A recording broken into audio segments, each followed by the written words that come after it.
Welcome to Uncensored Conservatism. This is episode number 170. Yeah, well, you know what? We're 4 weeks into the Trump presidency, so let's look back on week 3, shall we? And there he is, Mr. Gangster Trump himself. And the hits keep coming, hot and heavy, as Trump hunkers in for 205 more weeks of his presidency. That's right, you liberal retards out there. That's 205 weeks of nothing but Trump, Trump, and Trump. Oh, or maybe this guy, Elon Musk.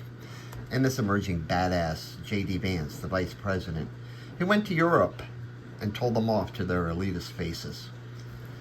Well, Tulsi Gabbard was confirmed as the new director of National Intelligence, DNI, by a vote of 52 to 48. With so-called Republican Mitch McConnell voting against her confirmation. So expect a lot from this thing, folks. Yeah, that's a sitting senator. I mean, Jesus Christ. Kentucky, you could do a lot better. Whatever. Anyway, we have a DNI who is one badass on the gun range. In fact, this may be the first DNI who actually knows how to use a gun. And they say she had no experience. Yeah, try fucking with that. Anyway, next up is Kash Patel to head the FBI. McConnell better vote for this guy, or else, because he's one crazy-looking motherfucker. I mean, look at those eyes, man. There's something not right there, and maybe that's what the FBI needs, right? Oh yeah, Musk, so-called deficient Department of Government Efficiency. Yep. Or Doge. They're ruffling some feathers in Washington, D.C. Seems there's a lot of waste and fraud out there in the government, but who would figure, you know? It's funny how the left in the media, but I repeat myself, are more concerned about the messenger and not the crime itself. It makes you wonder. I mean, these people are idiots. And they're not even good about it. It's seriously hilarious when you think about it. So Musk has these people auditing agencies, and they're like 19 or 22 years old, and these people can find obvious fraud, waste, and bloat. And a lot of that money goes to non-governmental organizations that receive it from the government. So how are they non-governmental, and who the hell makes up these fucking rules? So the Democrats are all up in arms and calling it a constitutional crisis and other nonsense to reveal waste, fraud, and stupid programs being funded with your tax dollars. Yep, there's transgender comic books in Peru are more important than little Johnny learning to read and write, you know, or do math. It makes you wonder what they'll find in that Department of so-called education. And this sums it up rather quickly, rather easily, right? Okay. So, hey, Trump, show us your tax returns. Hey, Musk, stop the audit showing where everyone else's tax money is going. And oh, by the way, about those 19-year-olds auditing departments for Musk, especially that dude named Big Balls that CNN is obsessed about. Funny how an autistic 13-year-old, we're supposed to listen to her about climate change. And we're supposed to believe that an 8-year-old can decide on their gender one day, and a 16-year-old should have the right to vote. But a 19-year-old genius can't perform an audit. You know, whatever. Anyway, that's it. By the way, Greta Thunberg is one ugly motherfucker. Yeah, that's right, Elon Musk. The Doge father, and he's not going to stop, folks. Yeah, he's not elected. But neither were any of these so-called experts, but they seem to have a tremendous sway in politics and messaging and getting people elected, having the president's ear. So the libs are crying about your government literally wasting your tax dollars on stupid shit. It's a constitutional crisis. Trump is Hitler, and I guess Musk is worse. I mean, you know, who? Pol Pot? Joseph Stalin? No, you know, he's worse than Hitler. So they cry and they seek the couch of a therapist and run to Facebook, and they even created an echo chamber named Blue Sky that's supposed to compete with X, which happens to be owned by, oh my God, it's Elon Musk again. Of course, there is always taking your rage to the street, but think that ship sailed in like 2017. In fact, I think there's a shortage of pink pussy hats preventing it. Maxine Waters. She showed up and accused a lone guard at the Department of Education of being racist because they wouldn't let her in.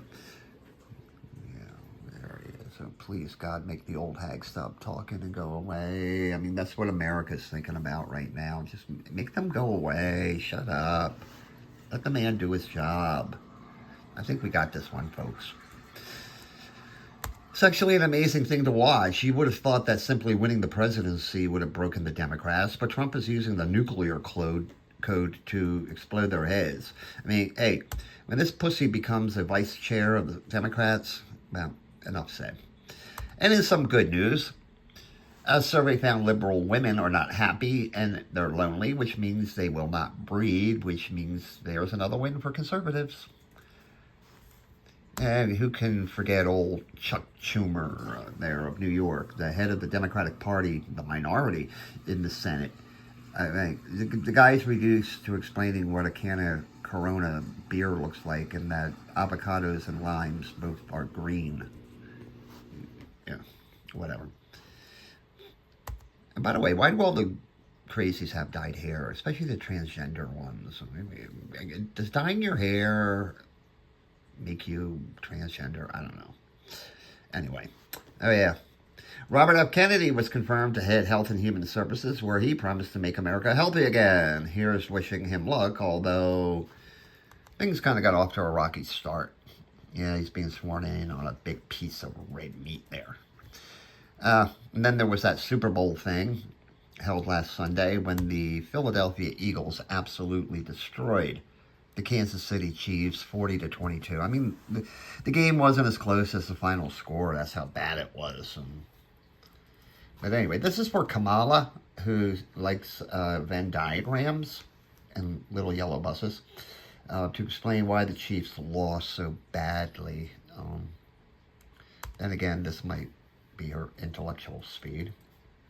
Of course, one of the big stories out of the Super Bowl was Taylor Swift getting booed and afterwards vowing never to attend another Chiefs game. Whereupon Chiefs Nation said, is a loss all it took? Thanks. Good riddance. Good. We should lose more often. By the way, I saw this show. What do Travis Kelce and Taylor Swift have in common? They both go down hard. Bump. Oh, yeah. Friday was Valentine's Day. So, you know, if you married your brother, she has a card for you. We found out that the economy wasn't as good. It was actually kind of fucked up. Not what Politico was saying there on this headline during the campaign. And here they are after the economic news came out. Now, who was buying those subscriptions from Politico? That's right, the government's U.S. Agency for International Development, folks. You know, when the government and the media get in bed together, it's called fascism. Okay, not that guns were in the news or anything, but I just thought this was funny that a man robbed of a gun at gunpoint guns down the gun robber with his spare gun. So, yeah, somebody was packing, right? And this kind of sums it up. Say the word Trump or Musk and you can trigger a libtard. Like, you know, say something like, your musky scent trumps my perfume. Anyway, other than that picture of Gabbard on the gun range, this is my favorite Second Amendment picture of the week. Guaranteed they're Republican and conservative. Chances are they will breed. Anyway, that's it for today. Have a great one and a more pleasant tomorrow.